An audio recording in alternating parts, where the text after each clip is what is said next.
Hey BookTube, it's Charlie from Reader Turned Writer, and today I am here doing my May 2018 wrap-up.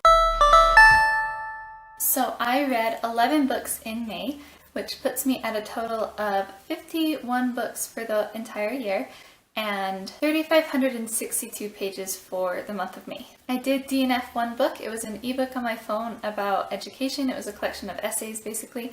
I decided it wasn't worth finishing even though I'd gotten quite a bit of the way through it. I donated one book to my local thrift shop and I ended up buying 33 books, which was the most I bought I think in my whole life in 1 month, so I don't plan on repeating that number again anytime soon, but it was fun to buy that many books. Of the books I read this month, 7 were by female authors and 4 were by male authors. I had 2 5-star reads, 5 4-star reads, 4 3-star reads, and 0 1 or 2-star reads.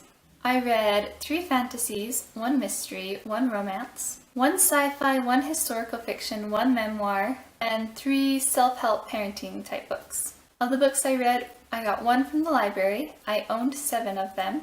2 of them were ebooks, none of them were audiobooks, and of my 2018 TBR list of books that I want to read this year, I was able to read 2 of those. I'm also participating currently in the readathon, the TBR readathon, and I'll link that down below so you can go check that out because some of these books were part of my readathon and a lot of my books next month will be as well. The first book I read in May was Unbroken by Rebekah Morris, and this was an ebook that I had on my phone. It was a free book. It was a Christian historical fiction type book about a girl who, so it's about two siblings, an adult brother who's married and has a ranch, and a girl, and their grandmother dies, and the girl ends up having to leave where she's living at in the city and her school and everything and go live on the ranch with her brother, but she's very spoiled and kind of a brat, and that's what the story's about, is her going to live with them. I didn't love it. I gave it 3 stars. It was interesting enough that it kept me reading, but I honestly didn't think it was actually that well written. The plot was lacking and a lot of the descriptions and everything, they were just kind of told rather than shown, and I really did enjoy the characters, especially the wife of the brother. She was very, very inspirational and strong and kind and gentle. The brother and the sister's relationship was also a little bit interesting, but the sister, the spoiled sister, at first I thought it was really interesting because I thought we would get to see kind of her progress towards not becoming as spoiled, as she was treated kindly but firmly with her brother and sister-in-law. But rather than getting that, we kind of got she remains spoiled and annoying through 90% of the book, and then in the last 10% of the book there was like this giant revelation, huge thing that happened that changed her heart, and that bothered me. And yeah, it just kind of bothered me. I didn't like the book that much. Next, I read The Only Pirate at the Party by Lindsey Sterling and Brooke S. Passy, and this is one that I saw at my thrift shop. I have heard of Lindsey Sterling. I'm not like the biggest Lindsey Sterling fan, but I like what she does. She's the violinist on YouTube that makes YouTube videos, and she like dances in her videos and does elaborate music videos and stuff. I've actually seen her in concert because we took my sister-in-law when she was like 10 to go see her in concert because my sister-in-law really, really likes her and is a violinist and everything. And I didn't know if I would like this book or not. I got it at the thrift shop just because of the name Lindsey Sterling, but I actually really enjoyed this book. I gave it 4 stars. It was funny, inspirational, touching, interesting. It kept me reading. I loved her voice. It was definitely my kind of memoir to read. There are some memoirs that I have a hard time with, but this one I loved. She does talk about some more adult issues, like she talks about her eating disorder that she had for a while and some different things like that, but she does it in a very good way. I would say teenager, even younger teenagers, 12 or 13 would be fine with it, but younger than that would have a harder time with it, even though I know a lot of younger girls really like Lindsey Sterling as well. But this is definitely a good one, especially if you already are a fan of Lindsey Sterling. Next, I read Hunted by Meagan Spooner This is a Beauty and the Beast retelling that I've been wanting to get to for a while, and I bought it in April with my husband at a Barnes & Noble. So I was able to read it because we owned it, and I did enjoy it. I also gave it 4 stars. It was good. It was not my favorite retelling, but I haven't actually read any other Beauty and the Beast retellings, so I don't have a lot to compare that to, just other retellings in general. It's basically Beauty and the Beast, but Beauty, her name's not Belle in the book, but Beauty is a hunter. Beauty, as the protagonist, was honestly not that compelling to me. I didn't find her, like, she didn't stand out to me, or I didn't love her in any way, and I didn't feel like we really got to know the Beast as well as we do in, like, the movie adaptations and things like that. So that was a little disappointing. I did really like the family dynamic in it. There's a very loving family with her dad, and then she has sisters, and I really liked that. And I did like the twist that she was a hunter and really enjoyed hunting and being out in the woods and stuff like that. So I thought that was kind of a fun twist.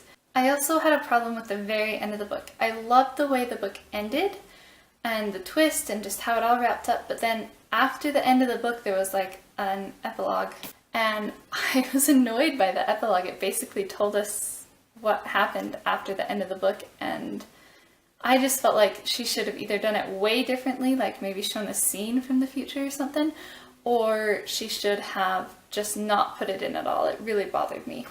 Next, I read The Read Aloud Family by Sarah Mackenzie. This is a book that just came out in March. Sarah Mackenzie has a podcast called The Read Aloud Revival that I really enjoy, and so I knew I wanted to read this book, so I bought it, and I loved it. I thought it was fantastic. If you've read The Read Aloud Handbook, this is a great addition to go along with that. It kind of delves more into some other topics that the Read Aloud Handbook like branches out just a little bit more, and it talks about the Read Aloud Handbook in here and everything.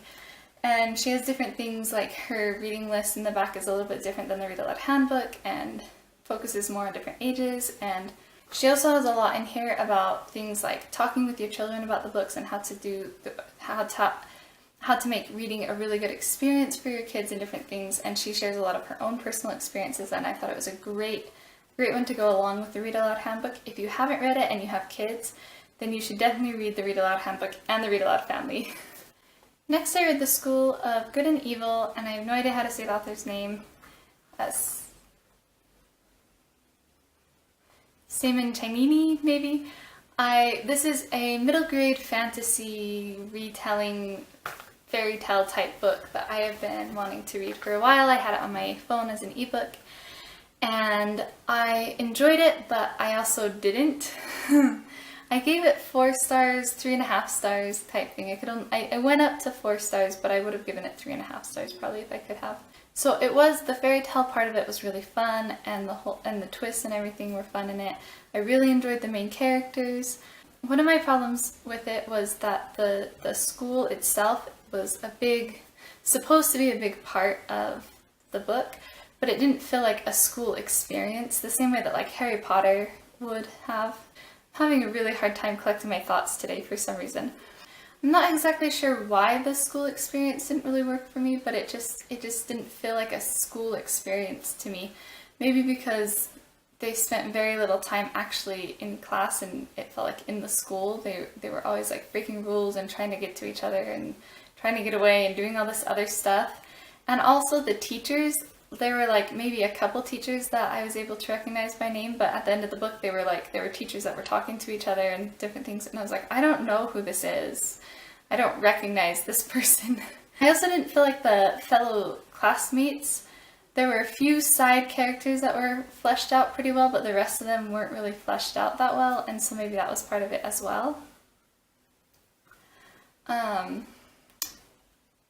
One thing I really loved was the theme. They had kind of a theme going of, can you choose to be good or evil, or is it just how you're born and there's nothing you can do about it? And throughout the whole book there was a lot of tension for me because I wasn't sure which way the author was going to take that, if he was going to side in favor. It felt like it could have gone either way, but I really liked the way that went, and I loved the ending of the book.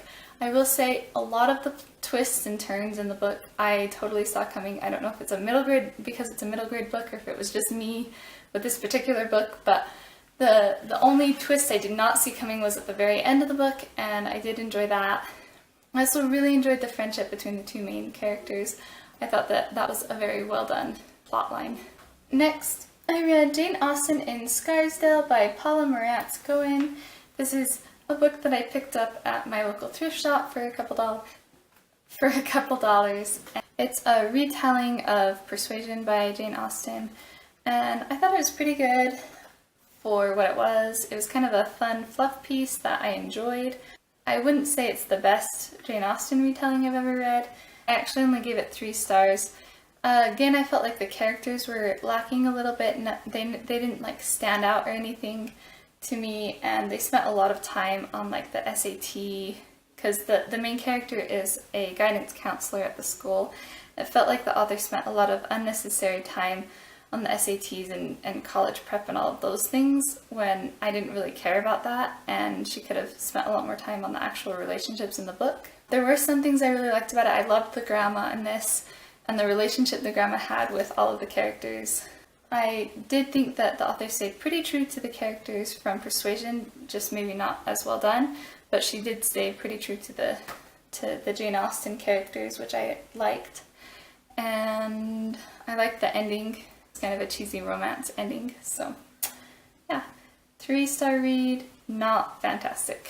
I read Dotcom Secrets by Russel Brunson. This is a book that my husband bought, and he really enjoyed the first half of it. I read it. I enjoyed the first half as well. I basically skimmed through the second half. I gave it 3 stars as well. I thought it was useful, but maybe not as applicable to me.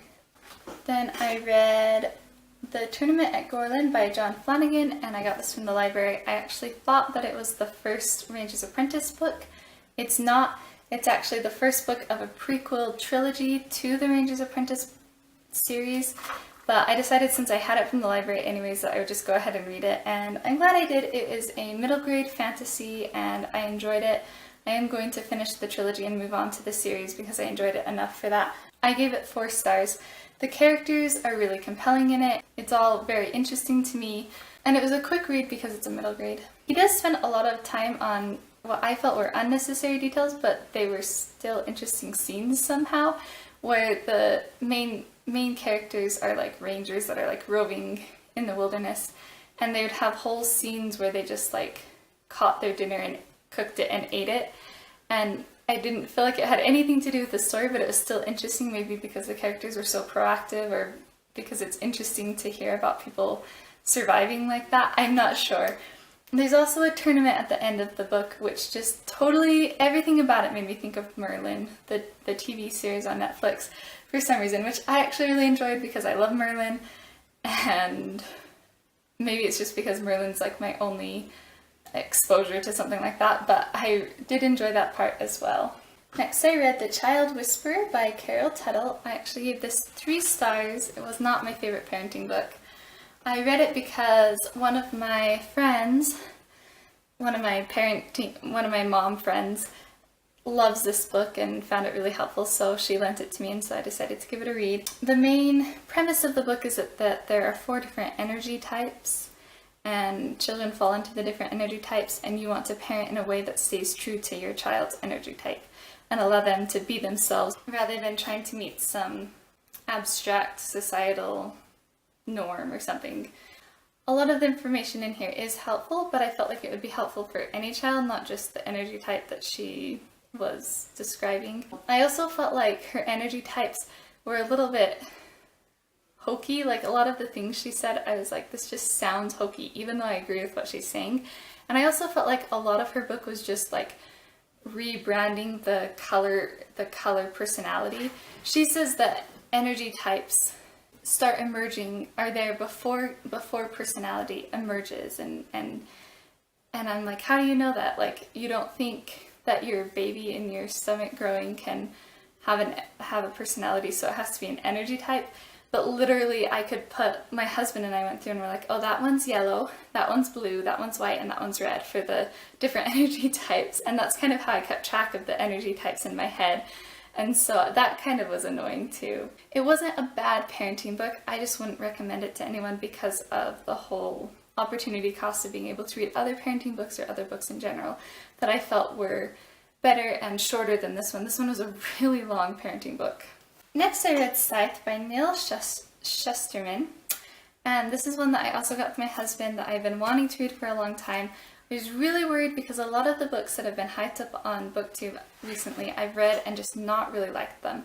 But I actually really enjoyed Scythe. The premise of Scythe is that, if you don't already know, is that the world has progressed so far that death doesn't exist because society knows how to prolong age, and there's no diseases, and they can even bring back people if there's like an accident or something, they can bring them back to life. And so they have scythes in the society who are in charge of killing so many people each year basically for population control.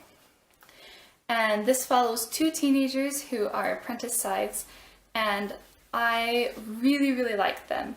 I like both the apprentice scythe main characters. I also really like the scythes that they're with, except for the obvious one. If you've read it, then you know which one I don't like, because he's obviously the bad guy in the book. I thought it was really interesting, the concepts that they talked about, like dealing with death in a society where death hardly ever happens. It was interesting to see how all the different sides figured out a way to deal with having to kill so many people and having that be their job, and just the concept of how hard that would be. I also really, really loved the ending of the book. I thought it was perfect. It wrapped it up neatly enough that I was like, yes, I love this ending, but it also left it open enough that I'm really excited to read the next book, Thunderhead. I think it's just a duology. I don't think it's a whole series, which I also really love. And so I really liked that. There were some things that I did not love. About 3/4 of the way through until near the ending of the book, a lot of just really annoying things happened that I was like, this is just annoying. Ugh. And then near the end of the book, something happened that I'm still not sure how I feel about. I'm really glad it happened, but I'm also not sure of the motivation behind it happening for the character that did it. I don't know. I want to read the next book before I make any final judgments on that, but I'm unsure where I stand with that ethically. The main problem I had with this book was that I felt like the premise was actually a little bit flawed. The whole time I was reading it, in the back of my mind, I just kept thinking, why do they have the scythe system? Because really, if in a perfect society like this, what you would do, logically, it seems to me, is you would just say, okay, well, we have a number for how much our world can sustain this population. So when someone new is born, then the oldest person will just die. And they also, the scythes get to choose how they kill their victims. Not their victims, they don't call them victims, but how they kill the people that they glean, that they go and kill. And some of them are not pleasant ways to die.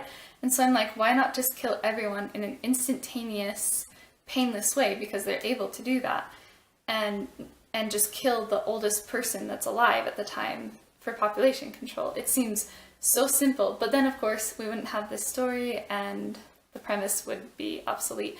But that was in the back of my mind the whole time I was reading it, and it bothered me just a little bit. The final book I read was The Secret Mansion by Trixie Belden, and this was a reread for me.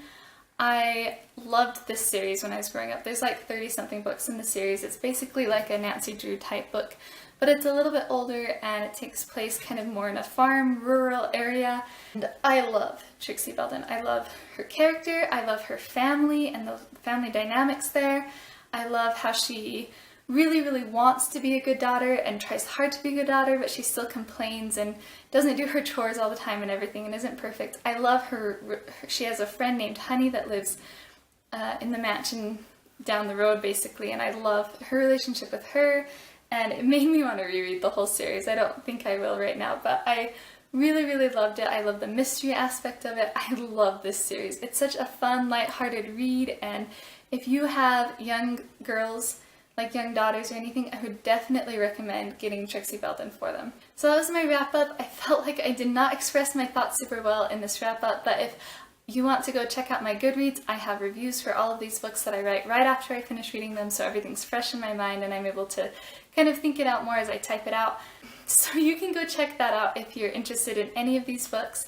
I would love to hear from you in the comments if you've read any of these books and what you thought of them, or if you're interested in reading any of these books. Let me know in the comments below. Thanks for watching my video, and I will see you in the next one.